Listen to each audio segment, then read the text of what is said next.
Assalamualaikum Bapak, bagaimana kabarnya hari ini Pak? Mohon maaf sudah mengganggu waktunya. Assalamualaikum warahmatullahi wabarakatuh. Kabar baik selalu oke. Mangga dipersilakan untuk yang lainnya. Ya. Iya baik Bapak, terima kasih. Saya ada tugas untuk mewawancarai Bapak. Bolehkah saya mengajukan beberapa pertanyaan kepada Bapak? Mangga dicoba bentuk pertanyaannya seperti apa, akan saya coba untuk menjawab sesuai dengan kemampuan saya.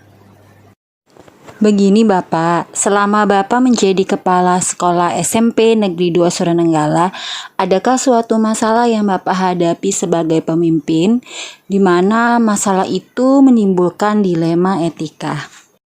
Selama saya di sini sebenarnya namanya masalah itu ada, tetapi tidak saya jadikan sebagai suatu masalah, sehingga dalam proses penyelesaian kinerja sehari-hari ya dianggap bukan suatu masalah.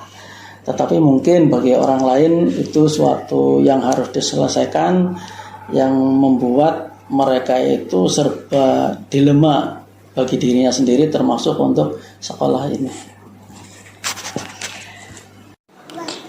Bagaimana cara Bapak dalam pengambilan keputusan dalam kasus tersebut? Itu yang perlu saya angkat dalam konteks hari ini, yaitu tentang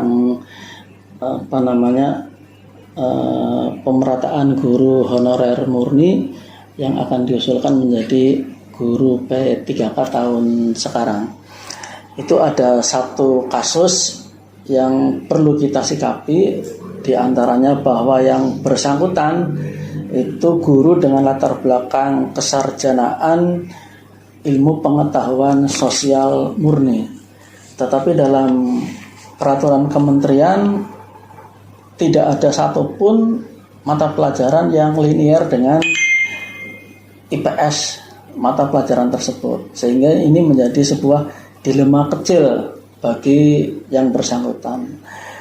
Secara kelulusan IPS itu seharusnya ya linier untuk mengajar mata pelajaran IPS, baik itu ekonomi maupun akuntansi. Tetapi secara aturan sekarang regulasinya bahwa jurusan IPS murni tidak linier untuk mengajar IPS di tingkat SMP.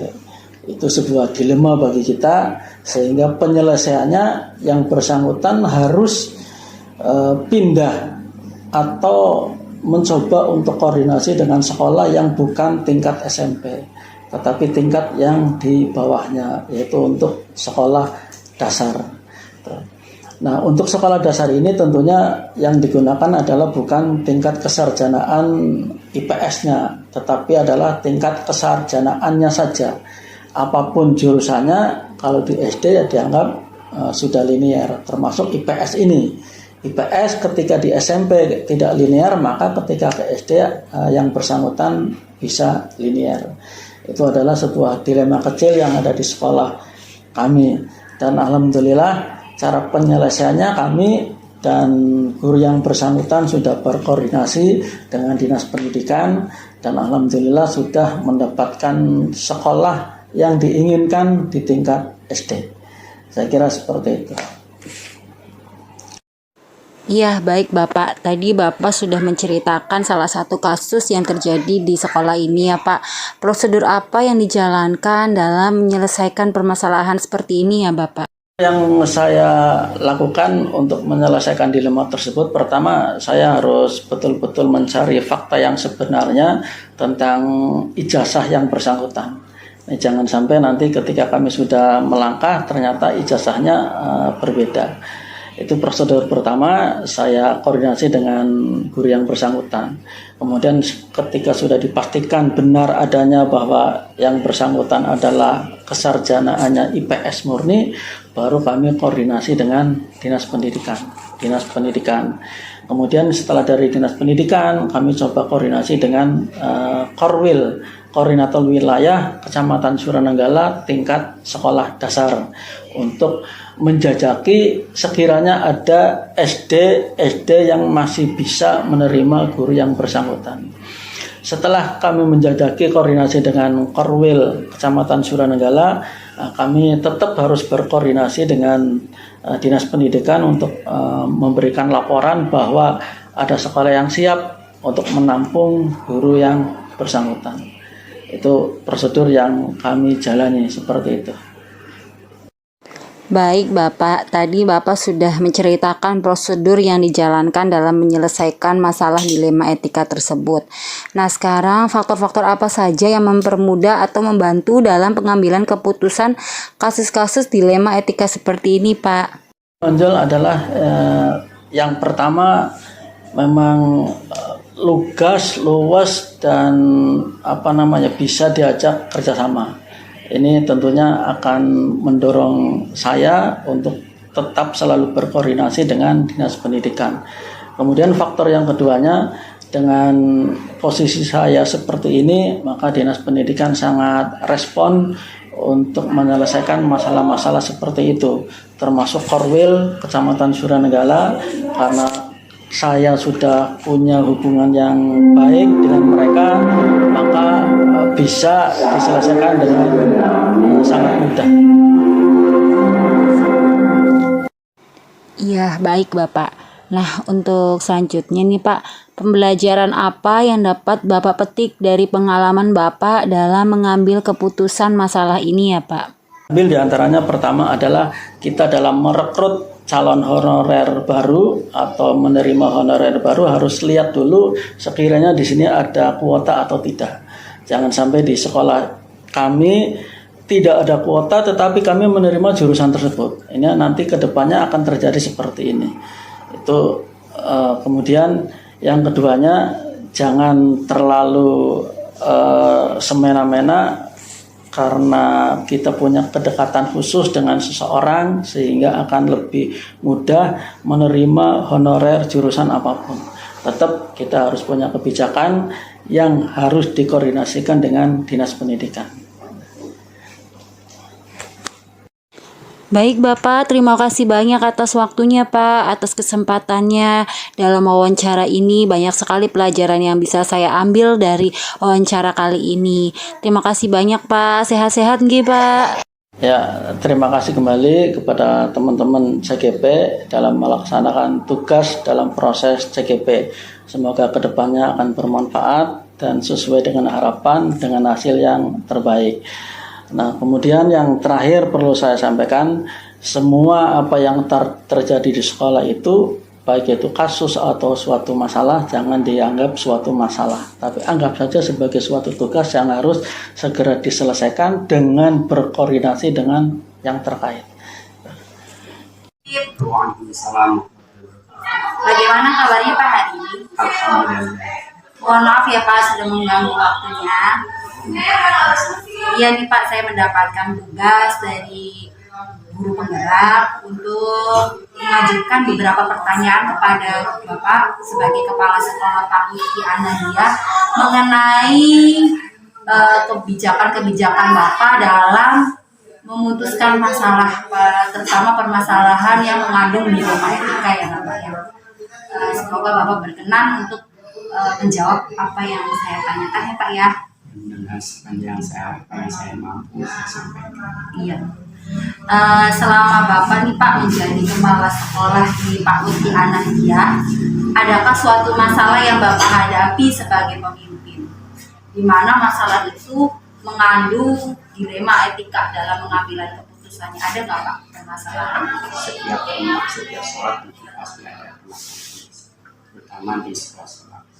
Dan biasa yang kami menemukan permasalahan di sini kami berkaitan itu adalah ya tentu pertama berkaitan dengan ketika ada guru yang mungkin kurang maksimal dalam proses pembelajaran, itu kami ajak musyawarah ya, sesuatu keluarga masalahnya apa, misalnya kurang maksimal yang biasanya maksimal kok kenapa ya, supaya kita tahu biasanya kalau dulu sebab tidak maksimal itu ada masalah internal keluarga, kasih motivasi, kasih dia nanti saya juga tahu harus apa yang harus kami keputusan apa yang harus kami lakukan, sehingga rasa kekeluargaan dan guru itu terasa terhormat dan tidak ada yang merasa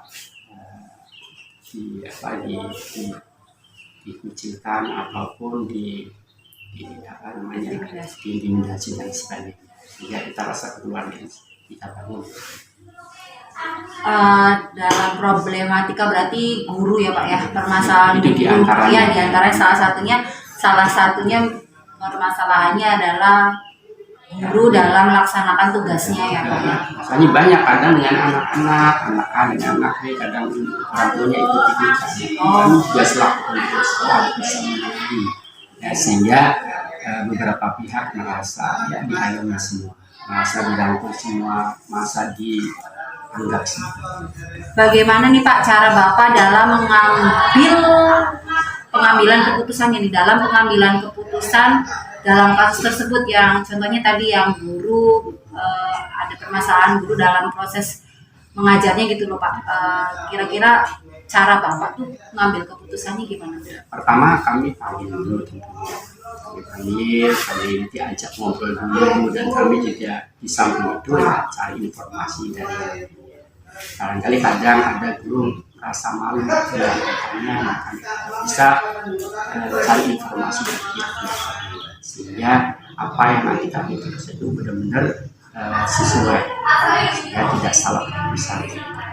Berarti prosedur apa nih Pak yang dijalankan dalam menyelesaikannya? Tadi kan sudah dipanggil gurunya, terus menyelesaikannya prosedurnya gimana? Prosedurnya itu perlu dengan tahapan-tahapan. Kalau memang sudah diajak bicara, terus masih ya seperti itu saja, ya tentu kami punya SP1 sampai SP3.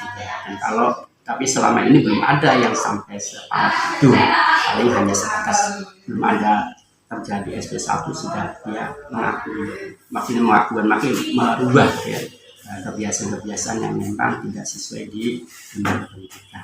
Baik.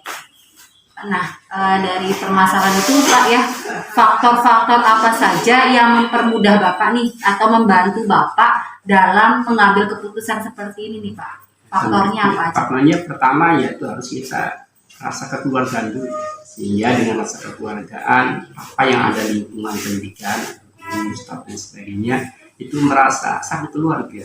Tidak ada saling menutupi, kita harus saling keterbukaan, sehingga nanti dalam proses pembelajaran juga bisa secara maksimal. Nah, dari apa yang Bapak ceritakan tadi, dari kasus, dari cara pengambilan keputusan yang sudah Bapak jelaskan ke saya, pengambilan prosedur-prosedur dan faktor-faktornya nih Pak, pembelajaran apa yang dapat Bapak petik nih dari pengalaman Bapak dalam mengambil keputusan yang ada di sekolah? Ya, pengalaman tentu ya banyak suka dukanya. Ya, pertama dengan adanya kasus-kasus seperti itu kita nanti tambah erat, ya, tambah tahu prosesnya, tambah tahu tentang bagaimana cara menyelesaikan masalahnya, karena kami juga sama manusia biasa tentu masih banyak kekurangan dalam mengambil keputusan, tapi setidaknya kami ada ikhtiar bagaimana pengambilan keputusan itu bisa diterima oleh berbagai pihak. Terima kasih Bapak Sari waktunya. Terima kasih sudah berbagi dengan saya. Mohon maaf ya Pak apabila dalam wawancara ini ada perkataan saya yang kurang mengenakan. Sama-sama.